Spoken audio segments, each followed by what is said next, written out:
పశ్చిమ గోదావరి జిల్లా ఉండి గ్రామంలో జంట హత్యలు స్థానికంగా తీవ్ర భయాందోళనలు సృష్టించాయి. నిన్న రైల్వే స్టేషన్ సమీపంలో దొంగ సుబ్బారావు మృతదేహం లభ్యం కాగా, ఇవాళ ఆయనతో సజీవ చేస్తున్న కడలి విజయలక్ష్మి మృతదేహం వారు నివాసం ఉంటున్న ఇంట్లోనే లభ్యమైంది. సుబ్బారావు జేబులో దొరికిన తాళాలతో పోలీసులు ఇంటిని తెరిచి చూడగా ఈ దారుణం వెలుగులోకి వచ్చింది. గతంలో వీరిద్దరిపై జరిగిన దాడులు పాత కక్షల ఈ హత్యలకు దారుణమని పోలీసులు అనుమానిస్తున్నారు. జిల్లా డీఎస్పీ రఘువీర్ విష్ణు ఘటనా స్థలాన్ని పరిశీలించి ఇది ముమ్మాటికి హత్యనని ధృవీకరించారు. నిందితులను పట్టుకునేందుకు ప్రత్యేక బృందాలను రంగంలోకి దించారు.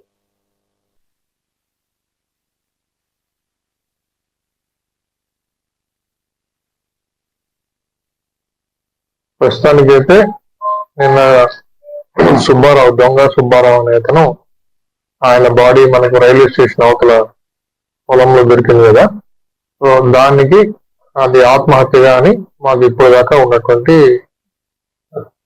సాక్ష్యాధారాలు.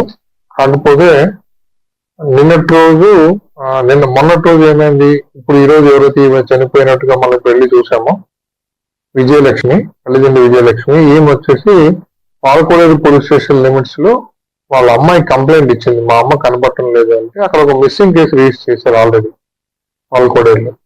ఆ మిస్సింగ్ కేసు ఉన్నప్పుడు చూస్తే వాళ్ళ మదర్ ఫోన్ స్విచ్ ఆఫ్ లో ఉంది.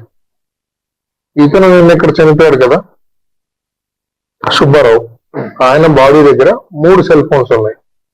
దాంట్లో ఒక సెల్ ఫోన్ ఇది విజయలక్ష్మి, అది మనకు ఫ్లైట్ మోడ్ లో ఉంది. ఫ్లైట్ మోడ్ ను మళ్ళీ మనం ఆన్ చేసి నార్మల్ మోడ్ లో పెడితే అప్పుడు వాళ్ళ అమ్మాయి కాంటాక్ట్ లోకి వచ్చింది. మా మదర్ కనిపించలేదని నేను కంప్లైంట్ ఇచ్చాను పాలకోడేరు పోలీస్ స్టేషన్ లో. ఇప్పుడు ఎక్కడ ఏంటి మా మదర్ అంటే, ఇక్కడ ఈయన చనిపోయినాడు, ఈయన దగ్గర ఈ ఫోన్ దొరికిందమ్మా, ఆమె ఎక్కడుందో కూడా మేము కూడా చూస్తున్నామని చెప్పేసి చెప్పడం జరిగింది. తర్వాత ఈ లాస్ట్ ఎవరితో మాట్లాడేది ఏంటి ఇవన్నీ టవర్ లొకేషన్ చూసి ఇలాగో మనకి ఇక్కడ ఈ బాడీ ఉన్నట్టుగా మనకు కంప్లైంట్ ఇచ్చారు. హత్య ఈనాటి కింద మనం కేసు రిజిస్టర్ చేస్తున్నాం. ఇంకా దాంట్లో ఎలాంటి అనుమానం కావ్వకుండా డైరెక్ట్ గా మనం కానీ మర్డర్ కిందనే కేసు రిజిస్టర్ చేస్తున్నాం. ఇన్స్పెక్టర్ గారు దాంట్లో దర్యాప్తు